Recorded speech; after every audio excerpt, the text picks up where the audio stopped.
Although I have used my F-rib around a dozen times this year, it was always for trips and shelter located. It was last week in February before the weather allowed me to head under the Connell Bridge and go to open sea, going round the Island of Kerrera, an approximate round-trip distance of almost 40 miles. It was a bitterly cold but windless blue sky morning. I set up the guppy on the shores at Tinault. It was a low tide launch on a neap tide, so I didn't expect much flow at the Falls of Laura near Connell. I prefer using the F-rib over the winter months, as it's much easier to pack away at the end of the day than trying to dry off the Quicksilver 420 boat, cover it up again and disconnect the batteries, etc. It also uses a lot less fuel. It was a very welcome change, heading west down Loch Etive towards the open sea rather than turning east towards the mountains and the head of the loch. It didn't take long to reach the Connell Bridge and the Falls of Laura. The neap tide was on the flood and I enjoyed a smooth transition when leaving the loch and entering the sea at Connell. The 6 horsepower outboard can easily handle all but the very high spring tides in this area. The mountains of Mull looked magnificent as they shed the early morning mist. Sorts of summer camping trips filled my head as I zipped past Connell, then down Staffridge Marina, before entering the Firth of Lorne and the open sea.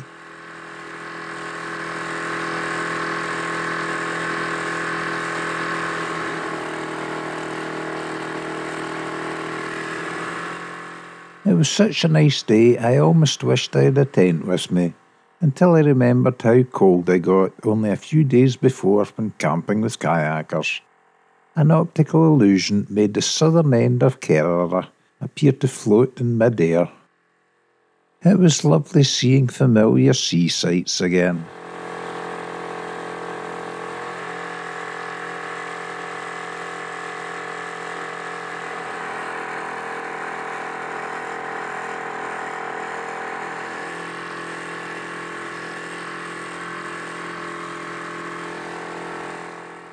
The fishing fleet were leaving Oban Bay heading to sea to try their luck, so I slowly nosed my way past Maiden Isle until I could see the road was clear, then quickly crossed to the northern end of Kerrera.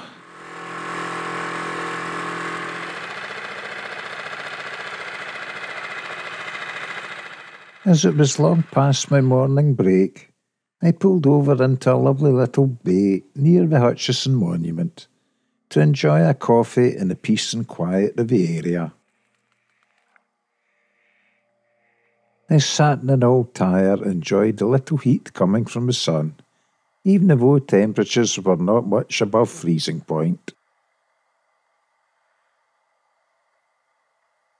As I happily slurped my hot coffee, I watched a pair of otters swimming in the bay.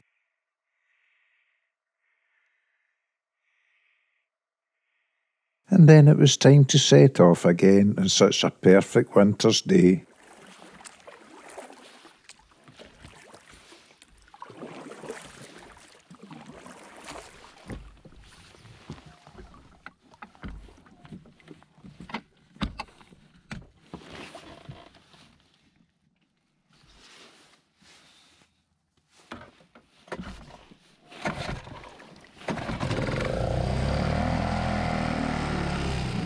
My plan was to head south along the western side of Kerrera.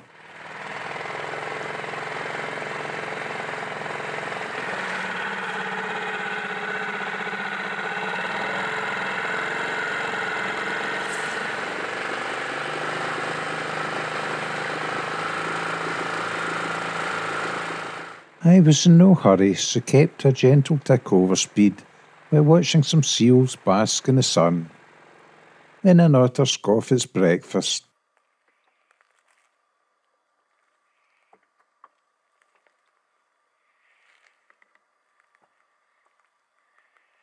All the while I was aware something else was watching me watch the otter.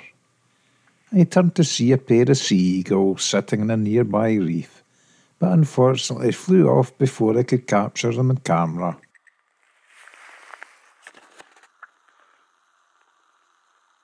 I saw them land in Island of Kerrera, so when the otter dived out of sight, I headed for the eagle's perch. They were still very skitterish and flew off again on my approach. I suspect there are many people who'd give their back teeth to see eagles and otters in the space of a few minutes, but here in the Promised Land it's not an unusual occurrence. It's why I enjoy winter boating. There are more opportunities to see the wild locals than in summer when the tourists arrive.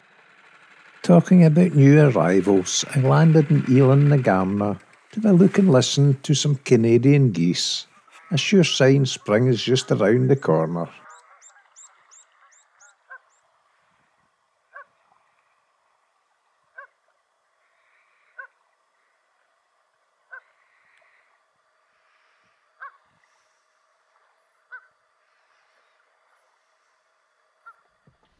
Then it was back in a boat heading in my way around Slatterick Bay. The ruins of the old mill still stand on its shore, and I'm told in good authority the rusting remains of a Model T Ford are still in the bay. It was put there many years ago to stop netters poaching the salmon, but I've never seen the old car nor the salmon. I have heard there are also the remains of a Sunderland aeroplane which crash-landed in the sea off Mull in 1942. It was towed to this area before it finally sank beneath the waves. So as well as enjoying the wildlife that I meet in my travels, I also enjoy digging into the history of these places.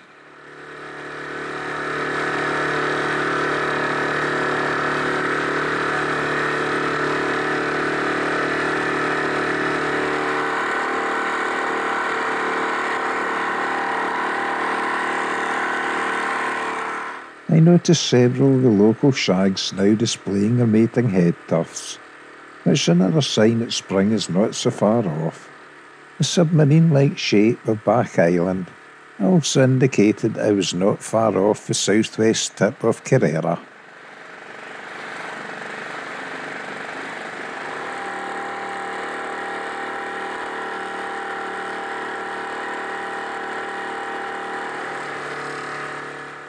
Not long later I was round the point and enjoying the southern coastal colours illuminated by the bright sun.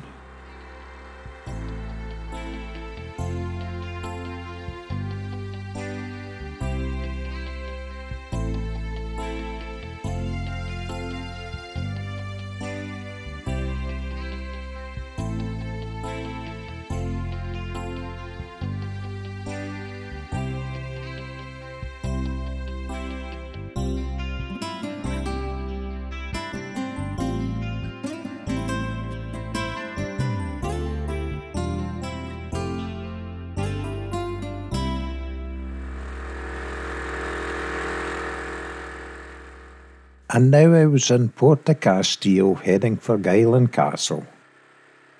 And on the way I passed this impressive looking natural castle, which perhaps inspired the makers of Guyland Castle.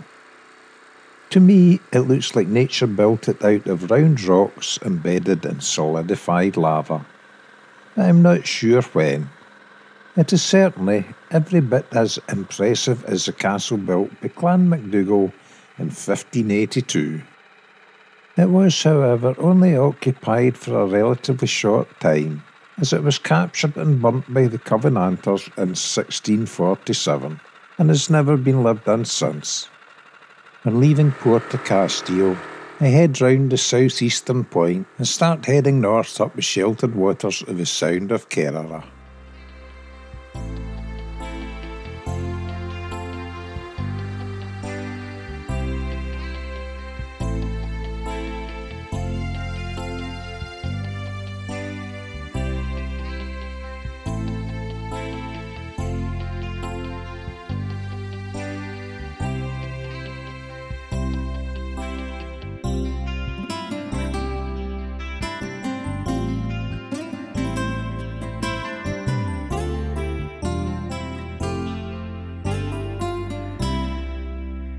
I land for lunch on a little stone beach near the landing stage for the ferry.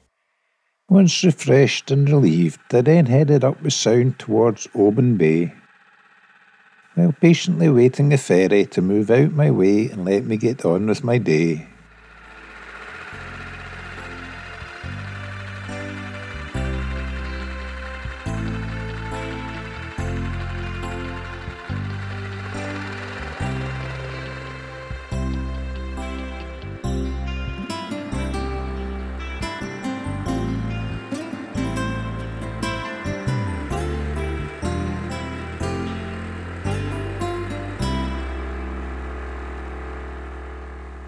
Although I have lived near Oban for 2 years now, I still get the feeling I'm on holiday when I go there to get my weekly groceries.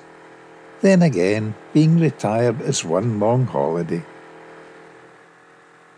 Having completed my round of Kerrera, I start heading back to Lochetive and home. I had thoroughly enjoyed my first day at sea in the year 2023. I hope you enjoyed the video, and thanks for watching.